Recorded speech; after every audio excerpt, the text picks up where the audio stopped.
Mr. President, Tim Boyd, Mrs. Lily Boyd, brothers and sisters, welcome and good morning. It gives me great pleasure to introduce our next speaker to you, Brother Vincente Hao Jr. Vincente Hao, one of the world's most distinguished Theosophists, is past president of both the Theosophical Society in the Philippines and the Indo-Pacific Federation of the TS. He is founder and chairman of the Golden Link Schools in the Philippines, where Theosophy is part of the curriculum. Vic, as he is popularly known, has conducted self-transformation seminars right across the world, and he is the author of The Process of Self-Transformation, Education Without Fear and Compassion, and Why Meditate. Editor-in-Chief of the Theosophical Digest and Associate Editor of the Theosophical Encyclopedia, Vincente Hao also compiled, edited and published the chronological edition of the Mahatma Letters of A.P. Sinnett. But of course, Vic is far more than this impressive CV. He is one of the most dedicated and hard-working Theosophists I know. Vic has visited my homeland in New Zealand many times, where he has given lectures and taken self-transformation seminars. If I look at how many countries Vic has visited and multiply this countless times, you get the picture of what a hard-working person Vic is on behalf of his beloved Theosophical Society. He has a special place in the hearts of Kiwis, where he has collaborated in publishing many works of Geoffrey Hodgson alongside my late parents. With all this work and travel, you know, Vic is a little like Peter Pan because he never seems to age. Please welcome Vic Hao Jr., who is going to speak to us on strengthening the core of Theosophical work.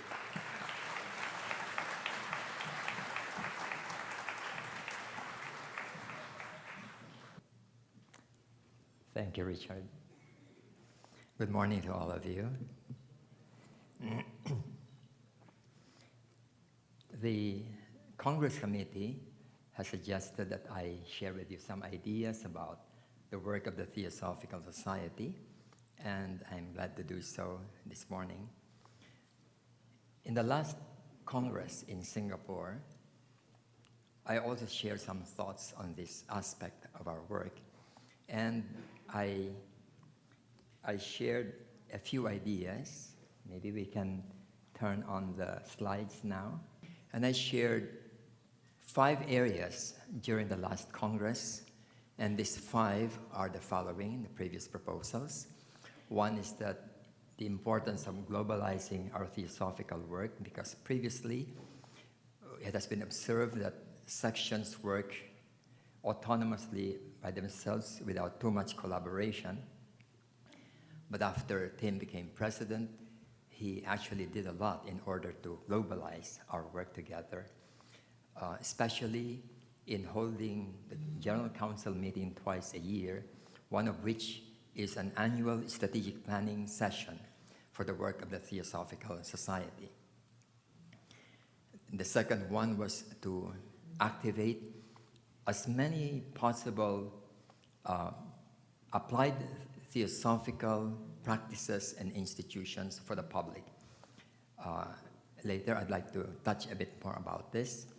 The third is the establishment of theosophical schools, because schools have a major impact in the development of the minds of young people in each society, in each country.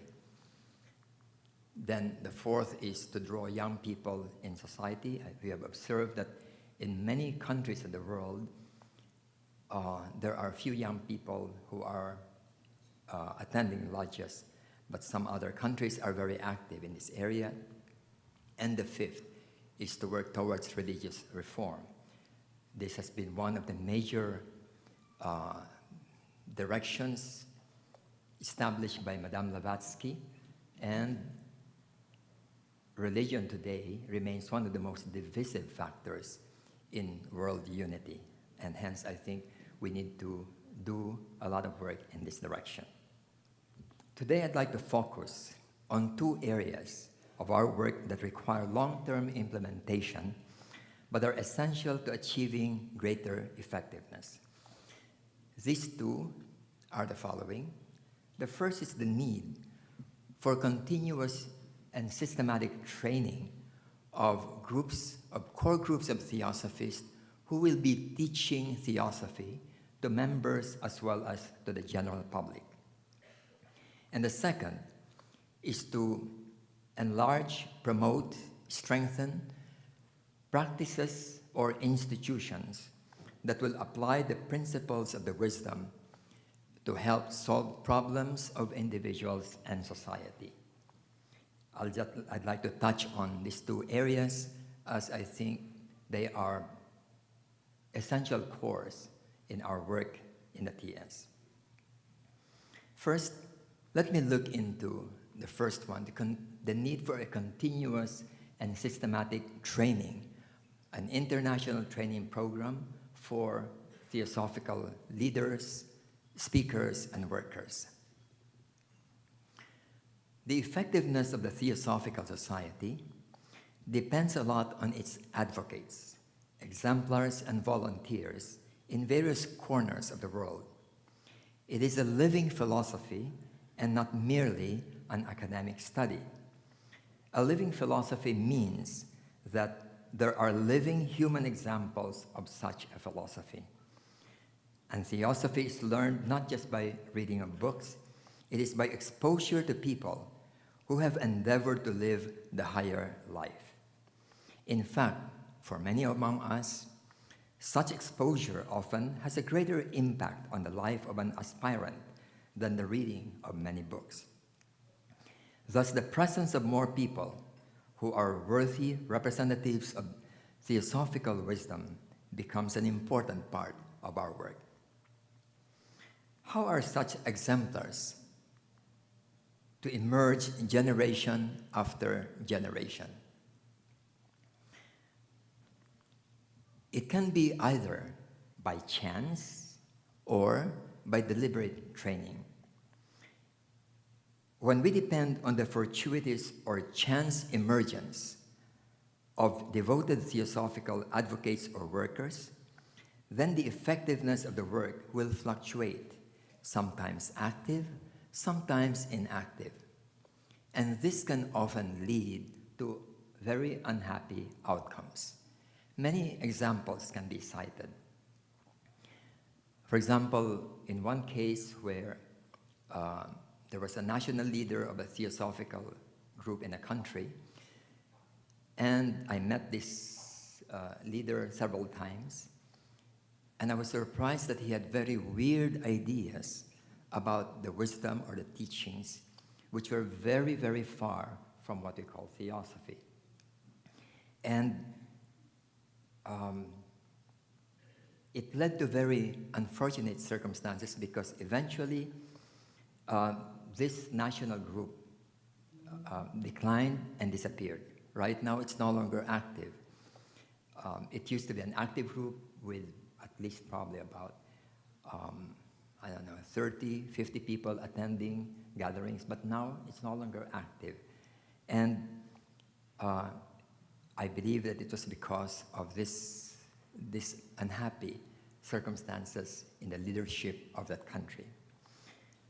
Then there was another case where when I visited that country during my presidency of the Indo-Pacific Federation, he welcomed me, he met me, but he was active in another organization.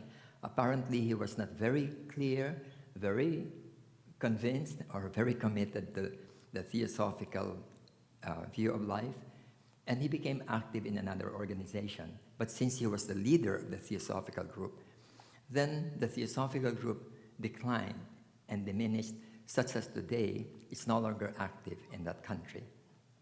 Again, very sad. Then, in another country, which was once super strong, with many lodges and became part, and Theosophy became part of their national culture. But today, there are very few lodge members and probably only one lodge trying to survive. And I think that if we had a long-term program in the development of leaders in that area, then this Theosophical group would have not only become strong, but flourish, because the culture was very much fitted for Theosophical wisdom. The Theos is a global movement for humanity and not just for any country. Its strength lies in its international presence. If it is strong in 2 or 3 sections but weak elsewhere, then its probable destiny is to dwindle because it seems unable to make itself relevant to the needs of the larger world. In many countries, the quality of Theosophical leaders is often a hit or miss process, depending upon circumstances and the people available. I think this is where the international headquarters can make a crucial difference in the future of such societies. I would even say that we must make it our duty as an international organization to make such a difference in a systematic, continuous, and measurable way. How do global organizations and businesses train their national CEOs or leaders to make their branches become solid, strong in every country that they invest in or they are present in? It is not by a hit or a miss method. They make it happen by a systematic, continuous, and measurable policies and procedures. I believe that we need to do it as a Theosophical society. This is true of Rotary clubs, religious organizations, or multinational business entities.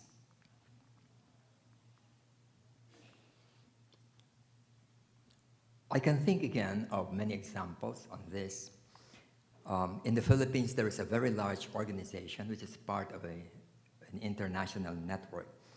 And for many years, decades ago, it lamented the fact that many leaders of the branches were not equipped with core knowledge and capabilities. So what it did was to establish a permanent institute with a faculty that conducts such courses and trainings to its members all over the country. Sometimes more than 20 seminars per year or 20 training workshops are conducted, reaching several thousand members each year. Later, it even required that officers who would be elected as local leaders should have undergone the seminars before assuming certain key positions. And this has been going on for more than 10 years and has proven to be very effective in making the organization vibrant in the local areas. Because of the continuity, the number of sessions conducted throughout the year, the speakers are given some honoraria for conducting the lectures because it is held very frequently, and many of the speakers had to take time off from their jobs in order to volunteer for this work. Now, all of us, I think, are aware of how religious organizations do these things.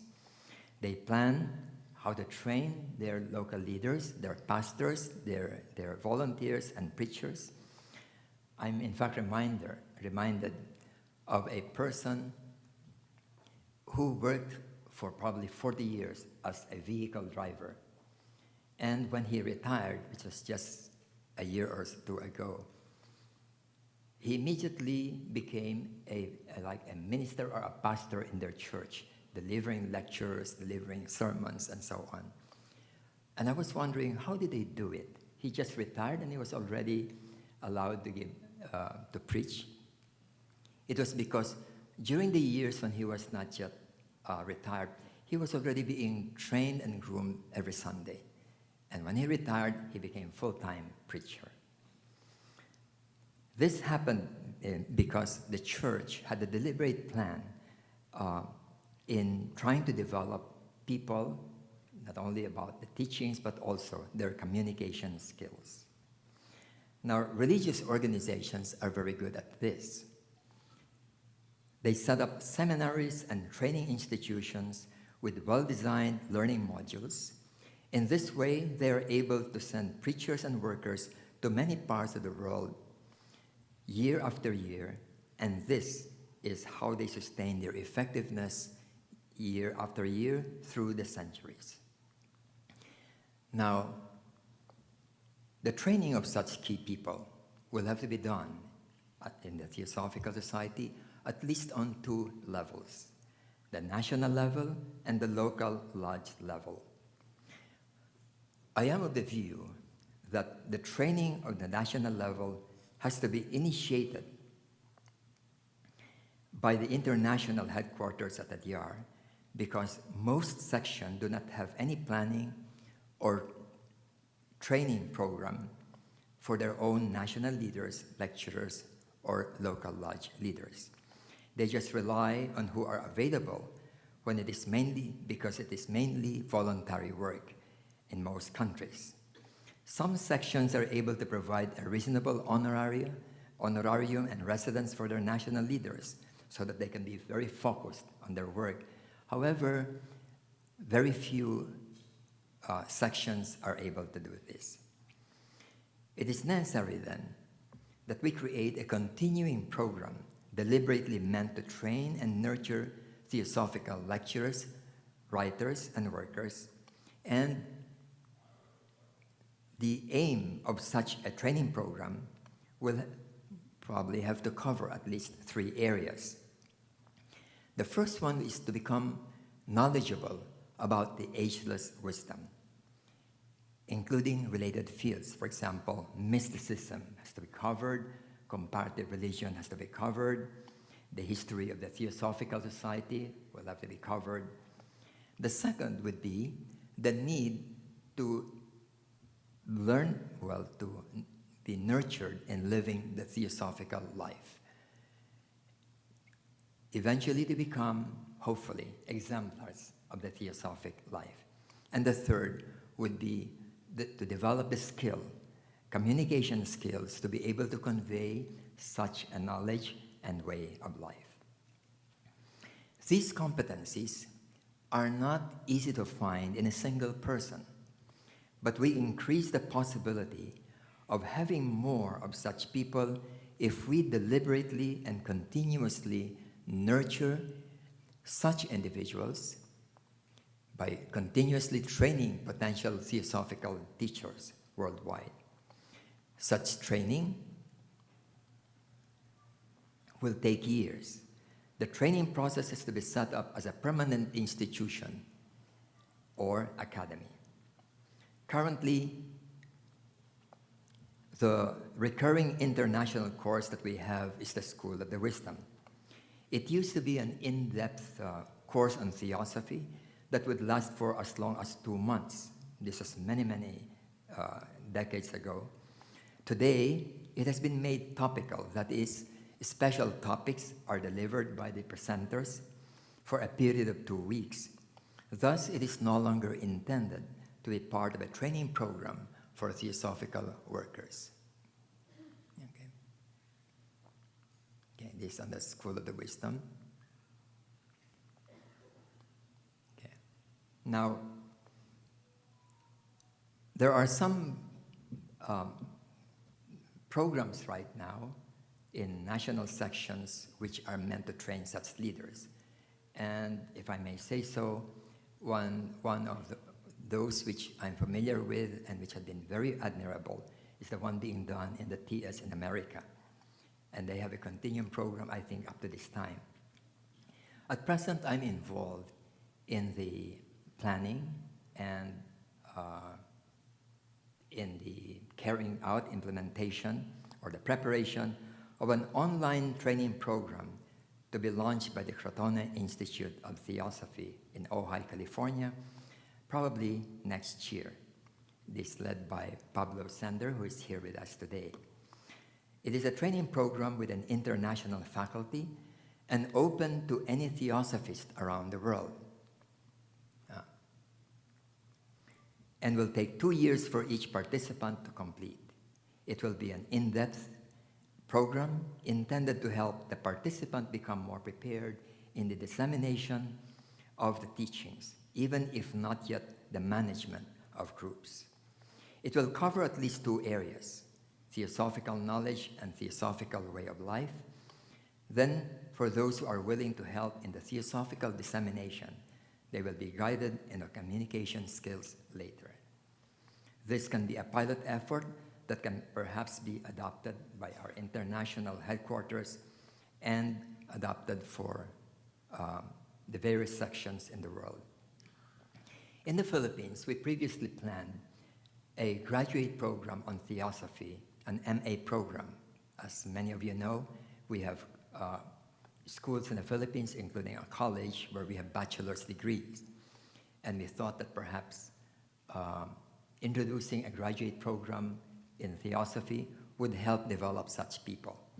However, this was stalled because of the many requirements of the government in offering graduate programs in colleges.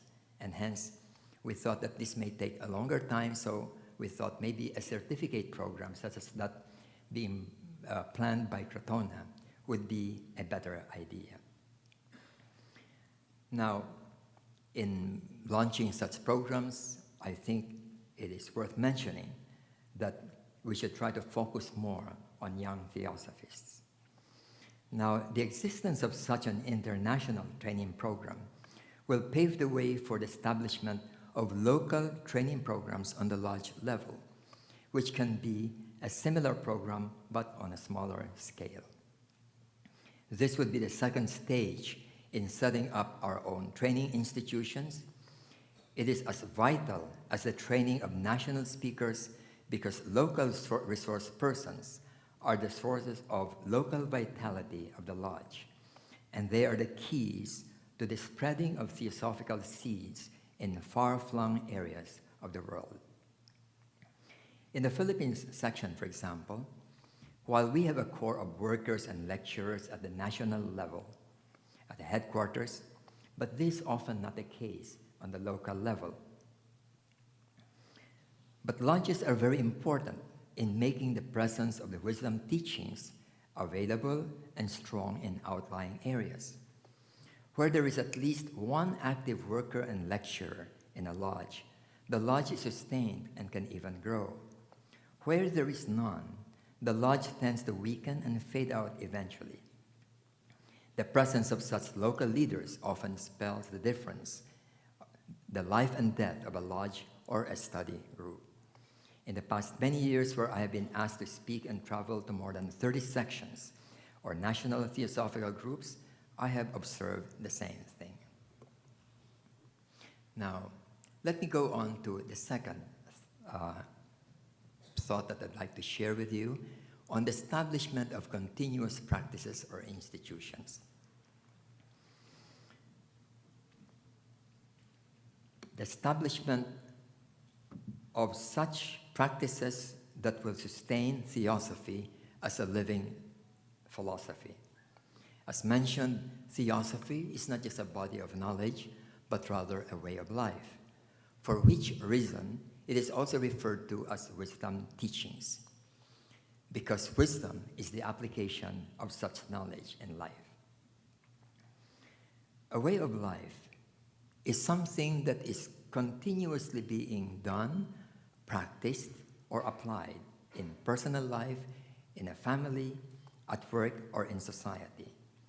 To sustain this, there is a need to have a recurring practice or practices or living institutions that continue to nurture such a way of life. When I speak about practices, I'm thinking about things that people do on a daily, weekly, monthly basis, such that those practices become a part of their routine activities throughout the year. In a family, for example, as a very simple example, when families eat together, let's say every evening on dinner, and they chat together, they develop a kind of bonding, and this is a living practice that brings the family members closer together. And this is an example of a very simple practice done in many families. There are other families who don't eat together. They eat irregularly, they sometimes bring their food to their rooms, and so there's no such practice. And as a result, the bonding among the family members become much weaker. Another example is just simply going to school every day. When we go and learn lessons, then we mold ourselves, the children's character and personalities are molded, and such a regular activity and attendance in a school setting becomes now a very important, a vital factor in the molding of the child into an adult. Now, in the world, I can think of an example, Montessori schools. It was an idea, an experiment by Maria Montessori many years ago.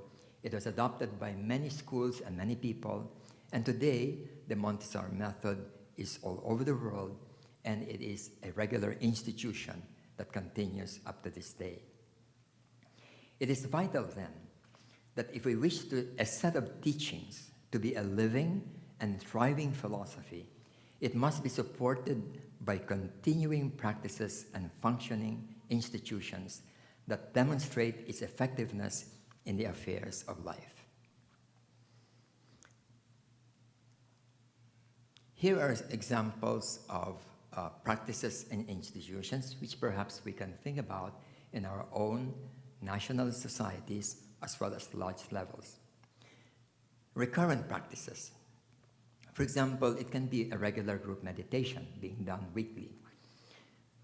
Meditation itself becomes a part of a way of life of people whenever they do it regularly. But when there is no such recurring weekly activity, then it's just a once-in-a-while thing, and it doesn't really become embedded in the life, in the way of life of the person. Service work is another example. Regular philanthropic or outreach work. Many organizations, in fact many lodges in the Theosophical Society, do this very regularly. They schedule such work together, planned already throughout the year, and they meet and conduct it like clockwork. And it becomes a practice. Year after year, they do this. Retreat centers. Right now, only a few countries in the world have Theosophical retreat centers because it's difficult to establish one since we have to have enough members in the national society as well as people who would volunteer to take care of such retreat centers. But that would be also a recurrent practice when such centers are being used. Regular activities, outings, group travels, regular talks and conventions are examples of such regular practices that become part of the routine of a person, week after week, month after month. Another example would be institutions. Institution would be a more formal structure of such practices. An example would be schools. Wherever schools are established, then when children enter in kindergarten up to high school or college, they're actually being molded into the kind of person that the school would want them to more or less become. And such institutions have a deeper and more powerful impact compared to simple practices. Then other institutions can be, as I said, retreat centers, libraries for the public, foundations which are meant to do certain things, including environment. Then our lodges, in fact, are institutions. Youth groups with their activities, members' fellowship groups, choir groups, and so on, committees. Sunday schools are popular among religions, and they are institutionalized because they become regular throughout the year. I have known of a lot of people who were molded because of the Sunday schools. Then children's activities, group advocacies, and so on. I'd like to just mention here at this point that in the Philippines, there are 4 top universities, the most well-known, the best universities in the Philippines, and 3 of them are Catholic universities. Only 1 is a public university. And they are the ones who are producing the national leaders, the politicians, the influencers in the Philippines. And having gone through this Catholic upbringing, now molds their way of life, their viewpoint, their thinking, their foundational thinking, according to such a viewpoint, a Catholic viewpoint. And that's one reason why the Philippines remains a highly Catholic country, and you will now understand why the Philippines is the only country outside the Vatican that does not have divorce. All the countries in the world have divorce except for the Philippines. And this is because of the tremendous influence of the Catholic worldview on the population. Politicians are afraid to advocate a divorce bill or pass it because it goes against the grain of the mindset and public opinion of most Catholics in the Philippines. Then study courses. This can be recurring, regular courses in theosophy, meditation, comparative religion, personal growth, and this is not just for members, but also for the public. Then sustained media activity, such as book publications, magazines, newsletters, social media postings, ebooks, periodicals for the public, and so on. Now, in both these areas, a key principle is that there are recurrent activities and involvement of individuals that would apply and demonstrate the philosophy as well as nurture and sustain wholesomeness in one's daily life. The extent and sustainability of such practices and institutions will depend upon the availability of core workers and speakers within the TS. And that's the reason why the first goal of developing core workers becomes essential in increasing the effectiveness of the TS in carrying out its mission. Now, let me just summarize these 2 areas of work that I believe we should focus on. And it will require a long-term period for us to be able to put it fully into effect. The first one would be to continuously and systematically train core groups of theosophical volunteers and workers who will be teaching theosophy to members and the general public. And then the second is to promote recurrent practices or institutions that will apply the principles of the wisdom to help solve the problems of individuals and society.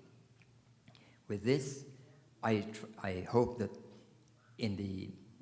for the rest of the century, we would become a far more effective organization in trying to build up awareness of the wisdom teachings and be an influence to the culture of various countries around the world.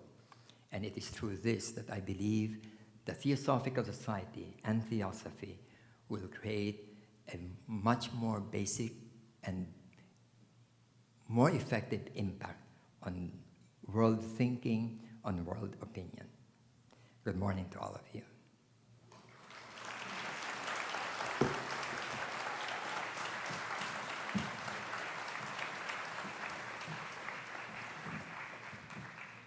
Wow, thank you, Vic.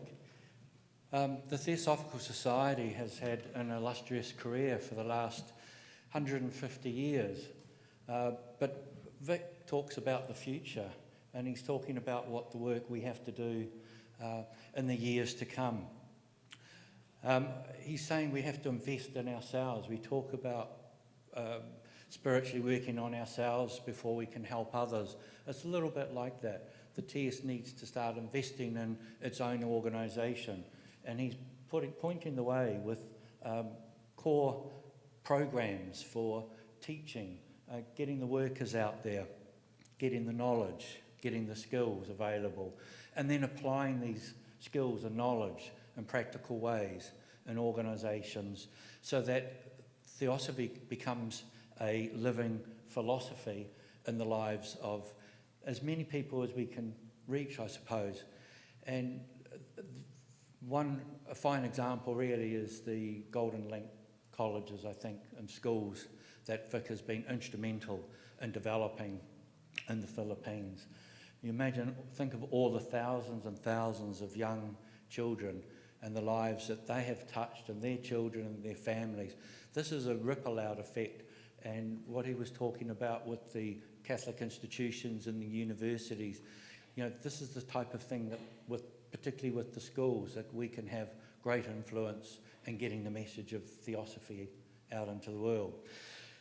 So with that, Vic, thank you so much for sharing your thoughts and your ideas and your wisdom with us today. Could you please give Vic a round of applause?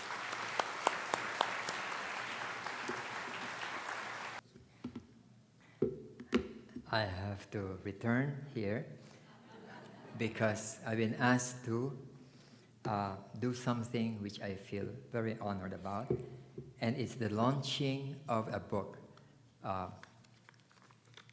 first book of our president, Tim Boyd, the launching of a book entitled On the Verge of Wisdom.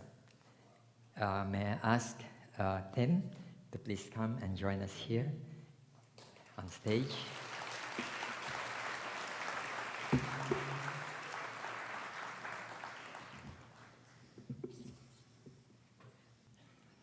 In this book, and I think that's the reason why I was asked to present this book, I've been honored by being asked by Tim to write the foreword of this book, and I'm equally honored to have been asked to present this book during this World Congress. Allow me to share with you some thoughts about the collection of his writings, which I have mentioned in the foreword of the book. There is a famous phrase, which we are all familiar with, to live in this world, but not be of this world. I think this phrase catches a very important challenge to all spiritual people living in this fast-paced 21st century, where unprecedented changes are occurring and one's attention and energies are consumed by trying to keep up with these radical shifts in our civilization. Aside from trying to attain financial security and stability, in highly competitive environments, one needs to catch up with the exponential growth of human knowledge, which I understand doubles every year, every 12 months now, and maybe is being made faster because of artificial intelligence. In the midst of these pressing demands of the worldly life, there are people whose mystical flame have been awakened, people like Theosophists. And there is an inner call that cannot be ignored. This transcendent spark, once felt, this mystical flame, pulls us toward a virtually opposite direction compared to the worldly life. We begin to see the hollowness of worldly ambition, the fleeting nature of possessions, power, and fame, and the ever-present threat of loss and sorrow. We gradually discover that we are really prisoners of our current nature, a comfort-seeking body, a desired nature that hijacks our best intentions, and a mind that is uncontrolled, hence unfree. And the main saving grace is this inner intuition about a higher possibility of living beyond our personality and beyond our ego. The potential to be free of this mundane quagmire. Now, how do we navigate through life under these contending forces, the personal and the mystical, both of which cannot be ignored? This issue is the central theme of these essays by Tim. They touch on various facets of our efforts to live the principles of the spiritual life while being active in the world. In other words, it is a book about practical spirituality. And in facing this conflict between the inner and the outer life, we need to be more skillful in traversing these terrains. And there are endless traps and temptations, but more importantly, we are subject to multi-layered illusions about the world and ourselves.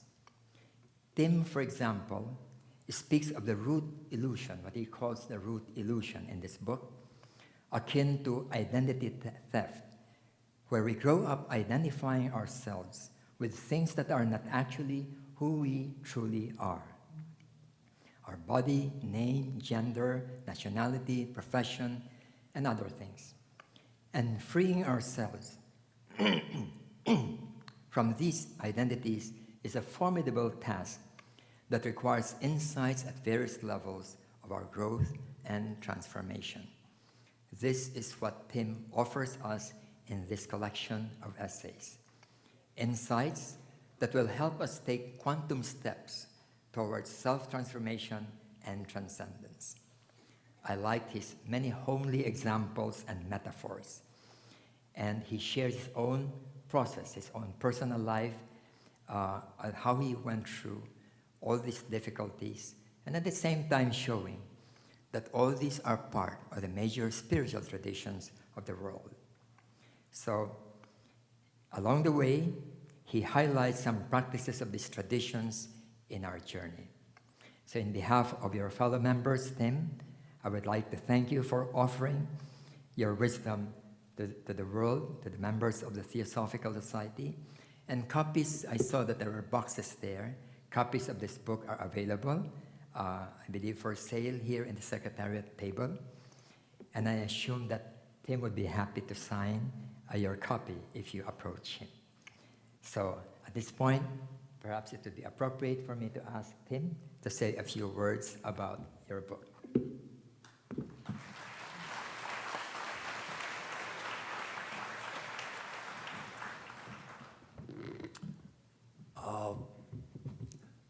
Really, even having written a book, it's hard to go beyond Vic's introduction of the book.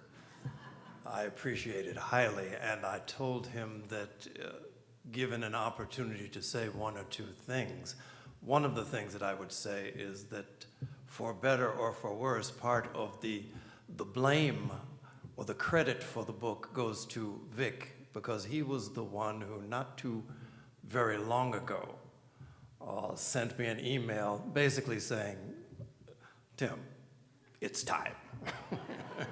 Let's do it. And it has been something that has been in the background for a long time, but very often, probably like all of us, we feel, what do we have to add? What really can be said that hasn't already been said? I know I was faced with this at one time previously when, deep in my past, a good friend who was then president of the American section asked me to be a national lecturer, having never given a talk. It seemed to be an odd request. Plus, at the time, we had people out there, incredible people. So I had to make this decision. But the decision amounted to this, and I share it because it might be something that you too might find useful. That yes, in this theosophical world, there are people who are utterly brilliant in their expression and in their grasp of this ageless wisdom tradition. But the fact of the matter is that my perspective, the thing that has brought me the lens through which I have been able to see this, is utterly unique to me, as it is to you. And so the idea that there is perhaps something in that that might be worthy of sharing is what brought this about.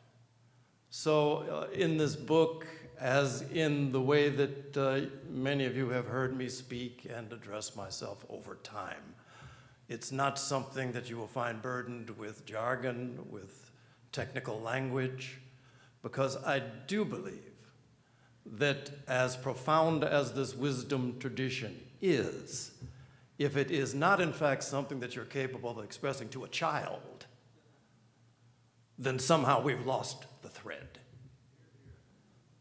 So hopefully there'll be something in there that you will find of use. I have to say, I really did enjoy this process, actually, of writing and rewriting. I was very surprised. Well, somehow I've gotten so bogged down with the world of email that it seems to, all things related to a type, to a screen, seem to relate to email. So I'm glad that I was able to get beyond that. But I encourage you, if you want, I think they have it over there, on the verge of wisdom. Not there yet, on the verge. Thank you.